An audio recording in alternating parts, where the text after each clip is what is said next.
Welcome to GC Cars. My name is Eric. And I'm Jesse. And this is the new BMW i4.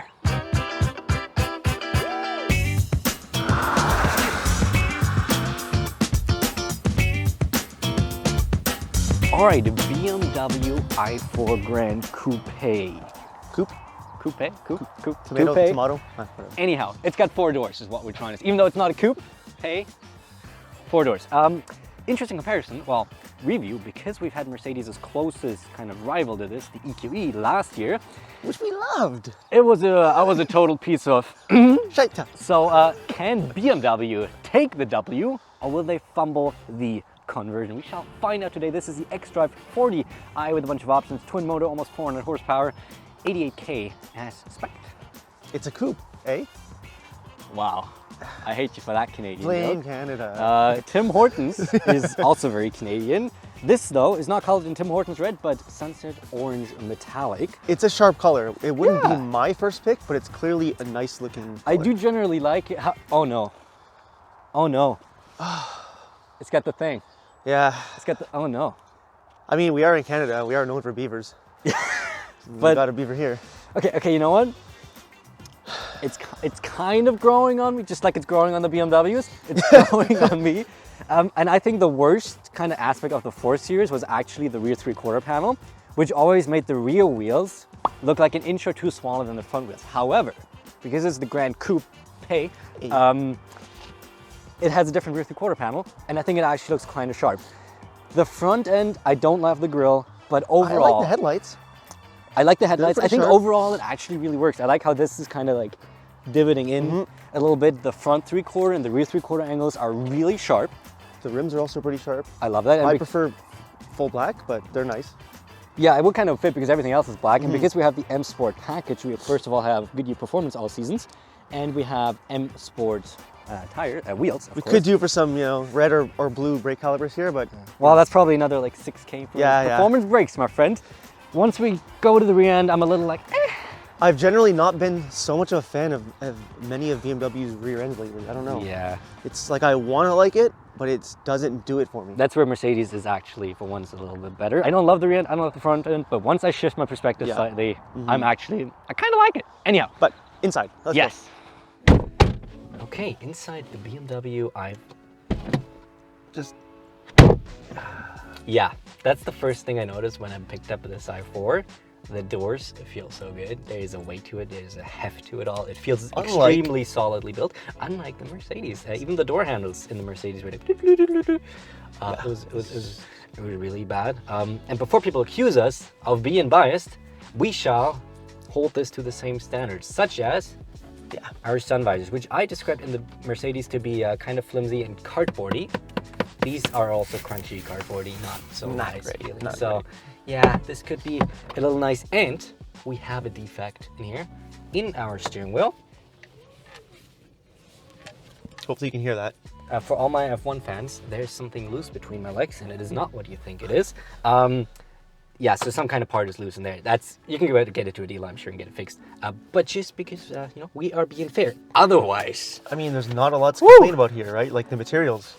You got leather, beautiful leather. Not leather, but nice and soft touch. All of your touch points are really nice. It feels really good. It looks incredibly clean. Surgical. Of course, you can change the look up completely. Like this has the standard aluminum, which I think looks really nice. So much better than piano black. Oh yeah, I would pay the $200 or whatever it's probably to get like a nice open pore wood. I love BMW's open pore wood. It's really nice, and then you can get $0 option, different colors for the interior. So you can get like a cognac leather, you can get a beige. I would probably go for the beige. I'd go cognac. You're a cognac guy. So you can, for like $200, you can make this look completely different. Yep. And I'm a big fan of that. Like you said, materials are good. Yes, some soft touch plastics, but they are very soft. Metal switches. Very rare to see that actually. Yeah, very Looks nice. really nice. Girth, the M Sport steering wheel. His first experience with girth. I'm not gonna, no matter what I say, it's gonna be used against me, so I'm just gonna acknowledge that you just said that. In the court of YouTube. I'm just gonna, yeah, exactly. We do have our M badge, just so you can always pretend that you're actually driving an M, even though you're not even driving an M Sport, just an M package, M Sport package thing. We do have indicators. I don't know why. I don't know what they do, but I guess legally BMWs have to come with this weird stuff. But you know what I really like as well? iDrive 8. This whole setup here is really nice. First of all, the screen's not down here. It's in my peripheral vision. If I look at it, I can still see everything. It is incredibly fast. It looks really nice. Admittedly, setting up iDrive Can take a while, yeah. can take a while. There's a lot of it's like this is not well organized. There should be a little more menus in here. But once you actually set up, once you use it on a daily basis, it does work incredibly well. Android Auto, Apple CarPlay wireless. And the map is huge. I've never seen Android Auto this big. Like, Huge. it is huge. And of course, once I start navigating, integrates into my gauge cluster, which is really nice. My gauge cluster itself, super customizable, looks great, just like my big HUD, which is super customizable. Only complaint, maybe, is that our climate controls are integrated into the screen, okay? But at least it's always accessible. And you know what? Cool thing. Remember in the Volvo with the tap, tap, tap, tap, Oh, tap, God. tap to turn off the heated seats and heated steering wheel. Heated steering wheel is a button here, and heated As it seats. Remember when I said what they should implement? Yeah. Yeah, there you The go. hold to turn off. I didn't know this was a thing. It's definitely because of Eric. I'm really glad. This is the German brain. It's just like it's thinking the same. Efficiency. Efficiency. This is very efficient. Volvo, please look at that. But no, I love this. It is so nice. And they added a nice little support here. It is solid. There's no wobbly, creaky. It is Jesse proof. There's nothing creaky really in here. It's you can solid. It's solid. Like I can put a lot of weight on this. It's actually really like almost no cars this Hans big. Zimmer could have used the EQE to make an orchestra, like make a song, a theme song for a movie.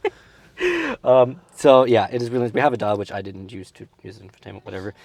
We have no wireless charger because that is a $400 option that was not spec'd.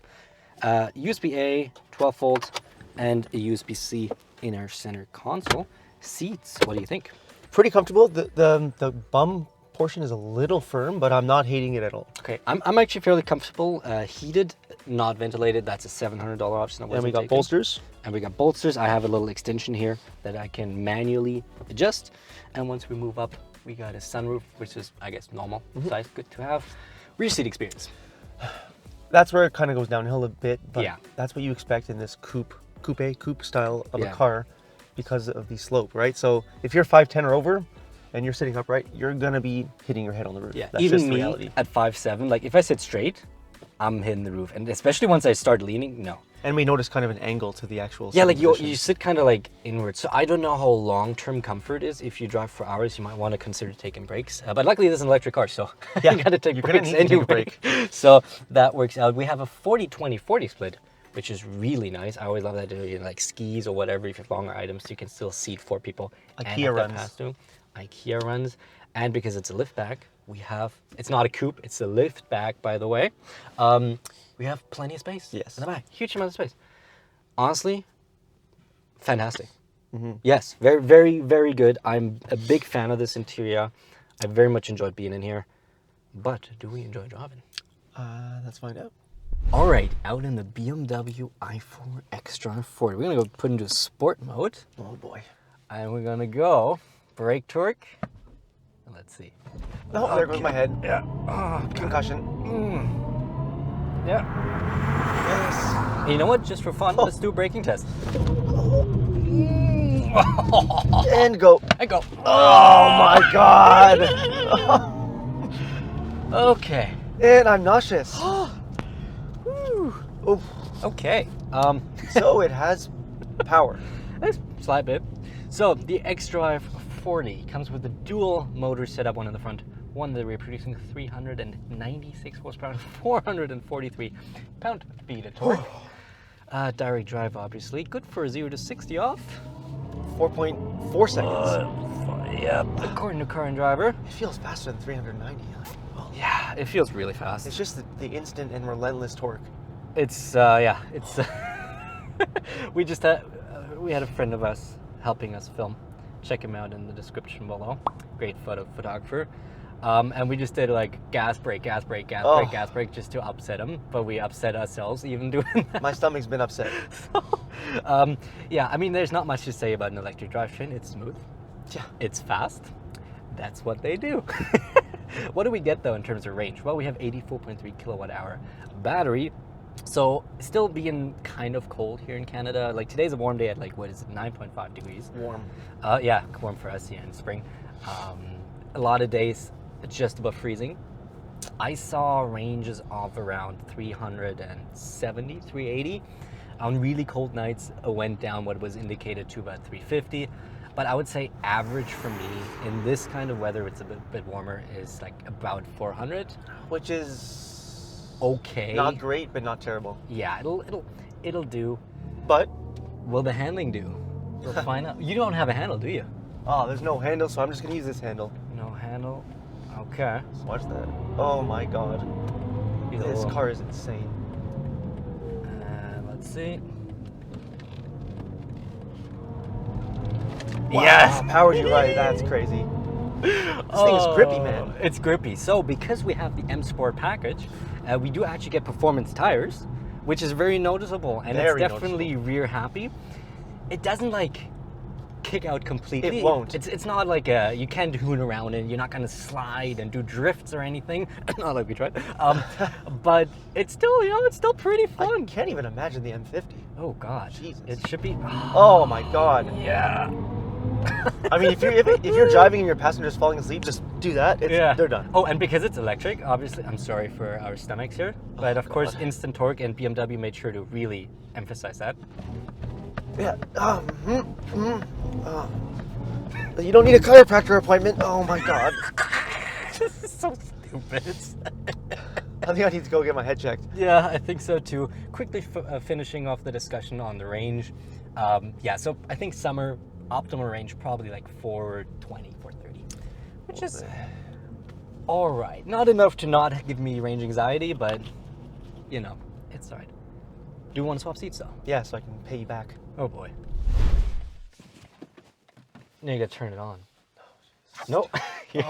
Because the BMW also has nanny features, like you are opening the door, well, I'm gonna turn off the engine. Great for carjackers. Yeah, actually, like literally, if this car is in park and drive, even if the car is in drive, if someone opens your door, like you're just starting to get going somewhere at a parking lot, car's off. So yeah, just be careful. Yeah, and also put the button here.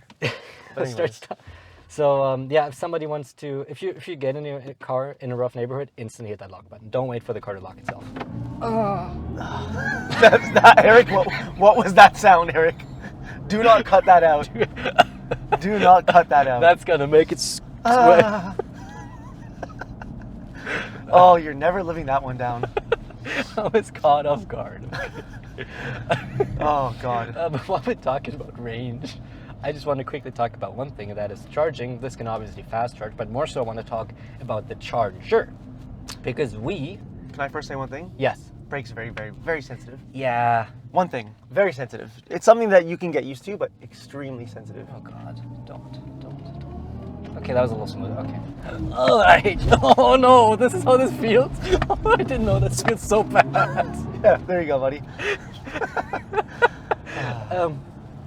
Can you release me? Back to what you were saying. Yes, so this has a CCS charging port still, which is on its way out. Unlike me, it's not on its way out. BMW, just like pretty much every other manufacturer, is replacing all their CCS ports with the Tesla NACS charger. Just cautioning you, just because I don't know if they're going to update existing models in like a year or two, or if they only swapping on the next gen. But I assume CCS equipped models will likely depreciate more than NACS models. So if you think about buying now, maybe next year, I'd maybe suggest you wait. I want to say that manufacturers are going to take care of their existing customers. Yes, but you can't guarantee anything. Exactly, and you can do an adapter. It's not like you can't use the stuff. It's just, yeah, I'm stuck. It's just you're gonna be probably at a slight disadvantage in terms of value. I'm just gonna put you back into comfort so I don't have to charge as long. Speaking of comfort, let's talk about suspension. Honestly, really good. Pretty good. Yeah, like I've been driving it in the city, and Toronto is very notorious for all the potholes, for traffic and potholes. And this thing really does well. And you hear it, like even if you have like these really nasty short and high speed bumps, like you hear the suspension just like psh, psh, just like working really hard. And on the same way, noise is actually really low. Like it's a bit windy right now. The noise is very good, and I like I was saying before, I think it might have something to do with the coupe kind of very aerodynamic form factor. On the highway today, going highway speeds, very above average with regards to noise reduction. 100%. And one noise, I just want to put you into sport once more because we do have noises in sport mode. Hit it once more. What do we think? Do we like the sound? It's going to be subjective. My opinion doesn't matter. If you like it, you like it. You can turn it off. I think it's kind of cool. I still think I like the Mercedes whoop, whoop, whoop, whoop, whoop, whoop, a little more. Mm-hmm. You know, good one. I don't think this one is composed by Hans Zimmer though. I wonder if you're ever going to be able to just upload custom sounds. Yeah, come on, guys. Let us upload. That yet? I don't think so. Maybe some people are doing that. Jailbreak your BMW so you can upload custom sounds. Get the V8 back, boys. Every time you hit the pedal, it's just Vin Diesel saying, "I live my life a quarter mile at a time." Oh God! And then you hear like, I just like, and then notable tech. This has semi-autonomous, hands-free Surprisingly. driving. Yeah. So the current version that this is equipped with only under 60 kilometers an hour on mapped highways. So it's not like Super Cruise or Blue Cruise, in theory, Blue Cruise, which is up to like pretty much any speed. There is an update though for it that will allow it up to higher speeds, but I use this in traffic, 60 kilometers an hour, hands-free, which is really nice. You still have to monitor the road. It's not a level 3 autonomous system, but it works decently well. I noticed it being a little unsure in the lane sometimes, so it's like weaving a little right and left and right and left. Nothing like where I felt I need to intervene, just where I was like, okay, it's a little unsure. But I mean, hey, hands-free driving in a traffic jam is pretty impressive. Great. I love that feature. Which leaves us with the price. This as equipped, almost top spec. Of course, wireless charger, like ventilated seats, can put it up a little more. $88,307 Canadian. It's funny because if you look at these, like the base price is so affordable, and then it just jumps. Like I think the base is like $54,000 or something. Somewhere along. We have like almost $20,000 in option, I think. So that definitely inflates the price a little bit. I'll be honest though, like, okay, personal perspective, I'd always take the internal combustion engine over this. Of course, me too. The regular, although I don't think you can get the Grand Coupe anymore as an internal combustion engine. I think it's only... The 430 and 440 are discontinued? I think the Grand Coupe is not available anymore as an ICE. I think it's only electric. We'll have to check that and put... Yes, we'll put it as... Either way, but if we're comparing electric car to electric car, then I think this is actually... This is one of the best ones? Yeah, it's a really good electric car. It doesn't have... Yeah, Mercedes has a little more range maybe, but Mercedes is worse in every other regard. And this is... Honestly, it's a really solid car. There's not a lot that I don't like about this car at all. The No. range, you know, you could argue about the range. It's not lacking power. It's not lacking luxury. It's fun to drive. It's fun to drive. It's fairly well built from what we can see. Yeah, this is a really good car. Yeah. And that is the BMW i4. Thank you for watching this video on JC Cars. Pure testosterone! Oh! What the is this piece of shit? If you guys liked the video, don't forget to hit the bell and subscribe. Should I just drive into a tree now, or? And we'll see you next Friday at 8:15 a.m. Eastern for a whole lot more fun. Bye-bye.